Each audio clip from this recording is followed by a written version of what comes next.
Imagine being trapped in a desperate game of survival, where the stakes are higher than you ever thought possible. A game where the reward is tantalizing, but the cost of failure is too terrifying to comprehend. Welcome to the dark world of survival games, where the lines between reality and nightmare are blurred. It's a phenomenon that's been lurking in the shadows, a disturbing trend that's been growing in underground circles. The statistics are chilling. A staggering 30% of participants never make it out alive. The causes of death are varied, but the outcome is always the same. A grim reminder that in this game, there are no second chances. You receive a mysterious invitation, promising a life-changing reward. The message is cryptic, but the allure of the prize is too great to resist. You're drawn in, along with others, each with their own secrets and motivations. The competition is called Squid Game, and it's about to become a descent into madness. As you enter the game, you're filled with a mix of excitement and trepidation. The rules are simple: work together, survive, and claim the reward. But as the game progresses, you realize that nothing is as it seems. The challenges are designed to test your physical and mental limits, pushing you to the brink of exhaustion and beyond. Trust is a luxury you can't afford, as alliances are formed and broken with deadly consequences. Fear becomes your constant companion, lurking in every shadow, waiting to pounce. And then there are the shadows themselves, watching, waiting, and manipulating the game from the darkness. As the game wears on, the true horror of Squid Game begins to reveal itself. The contestants are not alone, and the forces arrayed against them are far more sinister than they could have ever imagined. The reward, once a life-changing prize, becomes a distant memory, replaced by a desperate fight for survival. This is the story of Squid Game, a tale of ordinary people thrust into a deadly nightmare, where the rules are twisted and the consequences are fatal. Join me as we delve into the heart of this terrifying game, where the boundaries between reality and hell are blurred, and the survivors are forced to confront the darkest aspects of human nature. The game is about to begin. Will you survive, or will you become the latest victim of Squid Game? The choice is not yours to make. The game has already started, and you're just a pawn in a much larger, more sinister game. It began with a mysterious card, slipped under my apartment door like a whispered secret. The design was simple yet haunting, a triangle, square, and circle, accompanied by a message that seemed to sear itself into my brain. Join the Squid Game, win, and your life will change forever. At first, I dismissed it as a prank, a cruel joke from a twisted mind. But as I gazed deeper into the card, I felt an inexplicable pull, a morbid curiosity that refused to let go. The card seemed to be everywhere, its presence haunting me like a specter. My social media feeds were abuzz with whispers of the Squid Game, rumors of a prize that promised to erase debts, fulfill dreams, and rewrite the very fabric of reality. I was desperate, my life unraveling like a thread pulled from a sweater. The loss of my job, the depletion of my savings, and the looming specter of eviction had left me feeling hopeless, like a ship adrift in a stormy sea. That card, with its cryptic message and eerie design, seemed like a lifeline, a desperate chance to cling to. As the night of the meeting approached, I felt a sense of trepidation growing inside me, like a cancer spreading its dark tendrils. The abandoned factory loomed in the distance, its broken windows and rusted walls casting jagged shadows under the moonlight like skeletal fingers. I wasn't alone. Dozens of others had received the same card, the same promise, the same desperate hope. We gathered like moths around a flame, our faces a mix of curiosity and dread, our eyes locked on the factory like it held the secrets of the universe. The loudspeaker crackled to life, its voice like a cold wind on a winter's night. "Welcome to the Squid Game," it said, the words dripping with an unsettling calmness. "The rules are simple. Win the games, and your life will change forever. Fail, and you will be eliminated." The word eliminated sent a shiver down my spine, a cold dread that seemed to seep into my very bones. This wasn't just a game, it was a twisted experiment, a sinister test of human endurance, a descent into the very depths of madness. As I looked around at the other contestants, I saw the same fear, the same desperation, the same glimmer of hope. We were all pawns in a much larger game, a game where the stakes were our very lives. The factory loomed above us, its shadows cast like a dark and foreboding presence, a reminder that we were not alone, that we were being watched, and that the game was about to begin. And then, the voice spoke again, its words dripping with an unspeakable malevolence. Let the games begin. The darkness seemed to coalesce around us, a living, breathing entity that pulsed with an evil energy. We were about to embark on a journey into the heart of terror, a journey from which not all of us would return. The Squid Game had begun, and our lives would never be the same again. The first game was a masterclass in psychological manipulation, a twisted rendition of a childhood classic. Red light, green light. We were herded into a massive, dimly lit room, the air thick with tension, the shadows cast by the flickering fluorescent lights like skeletal fingers reaching out to snatch us.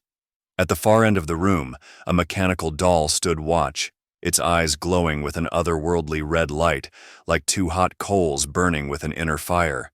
The rules were simple, yet sinister. Move when the doll said, green light, and freeze when it said, red light. The consequences of failure were stark. Any movement during red light would result in elimination, a fate that seemed almost too terrible to contemplate. But it wasn't until the first player stumbled, their foot twitching involuntarily during the red light phase, that we realized the horrifying truth. A gunshot rang out, the sound echoing off the walls like a death knell, and the player crumpled to the ground, their body twitching in a macabre dance. Panic erupted, like a wildfire spreading through dry underbrush as the true nature of the game became clear. Some tried to run, but they were cut down before they could reach the exit, their screams echoing through the room like the damned. The rest of us froze, too terrified to even breathe, our hearts pounding in our chests like drums. The doll's red eyes seemed to gleam with a malevolent light, as if it took pleasure in our fear. As the games intensified, so did the atmosphere of dread and mistrust. Ben's words hung in the air, a constant reminder that in this twisted competition, our very survival depended on our ability to make impossible choices. The mechanical doll, once a distant figure, now seemed to loom over us, its red eyes burning with an otherworldly intensity. The doll's gaze seemed to follow us everywhere, its presence a constant reminder of the terror that awaited us outside the confines of the room. And then, there was the maze, a seemingly endless, shifting labyrinth designed to confuse and disorient. Each step echoed with the fear of the unknown as we navigated through its passages, never knowing what horrors lay in wait. The air was thick with tension and the silence was oppressive, punctuated only by the sound of our own ragged breathing and the soft, mirthless laughter of the doll. In this bleak world, Ben's leadership was both a blessing and a curse.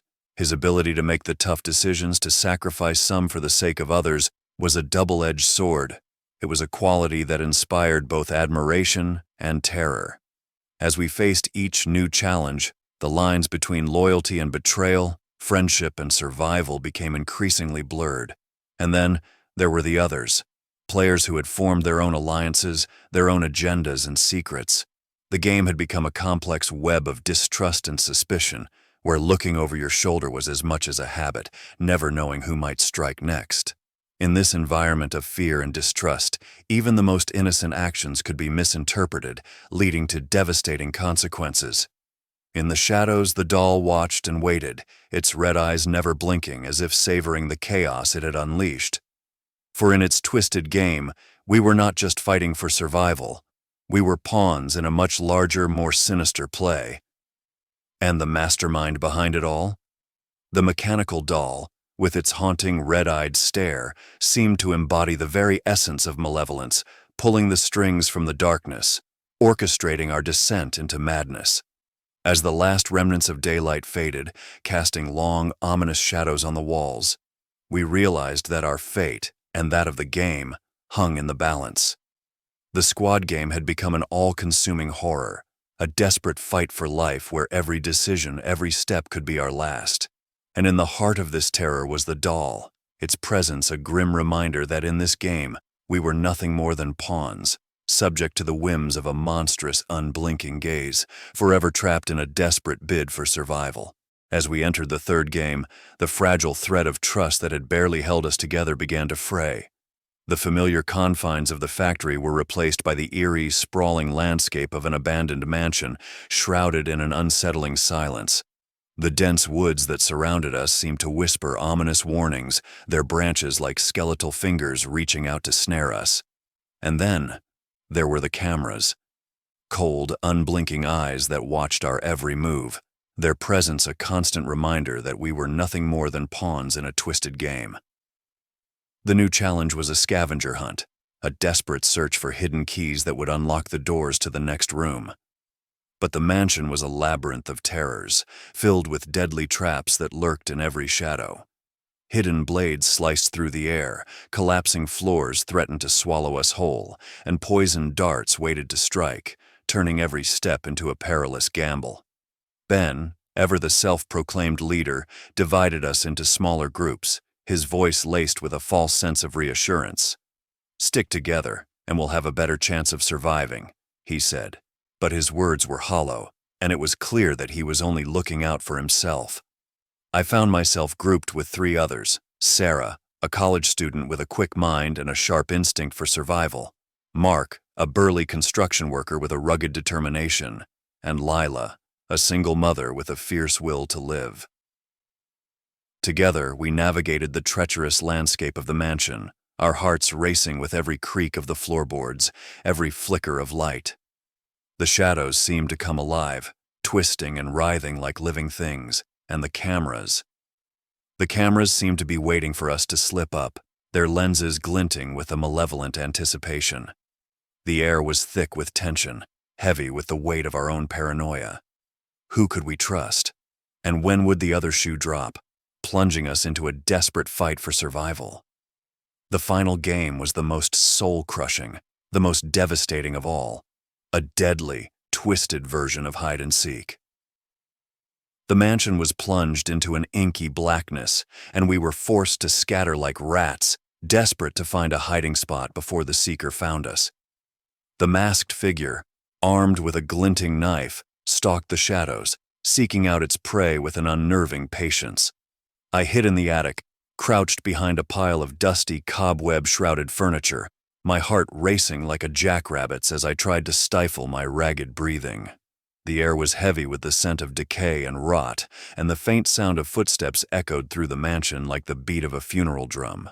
And then I heard it, a faint, wet scraping sound, like the seeker was clawing its way through the darkness, closer and closer.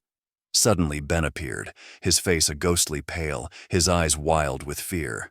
"They're coming," he whispered, his voice trembling like a leaf. Before I could respond, he grabbed me and shoved me into the open, sacrificing me to the seeker like a lamb to the slaughter. I managed to dodge the seeker's deadly blade by mere inches, and I ran, my feet pounding the floor like a frantic drumbeat until I reached the exit, gasping for air like a drowning man. In the end, only 3 of us survived the squad game, our minds shattered, our souls scarred. The organizers were arrested, but the mastermind behind the game remains at large, a phantom figure pulling the strings from the shadows.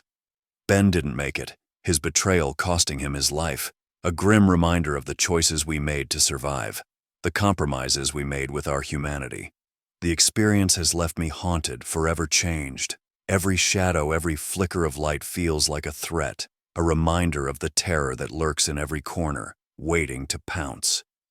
The games may be over, but their impact lingers, a chilling testament to the darkness that lurks within us all, waiting to be unleashed. So, I ask you, have you ever faced a situation where survival meant making impossible choices, where the line between right and wrong was blurred, and the only way to survive was to sacrifice a part of yourself? Share your stories in the comments below, and if you enjoyed this tale of terror, check out my other horror stories, because sometimes the scariest games are the ones we never signed up for, the ones that play on our deepest fears and push us to the edge of sanity. Thank you for watching this chilling story. If you enjoyed this video, don't forget to like, share, and subscribe to the channel for more terrifying tales. Explore other genres of horror and scary stories on this channel. There's something to keep every horror fan awake at night. Hit the notification bell so you never miss a new upload.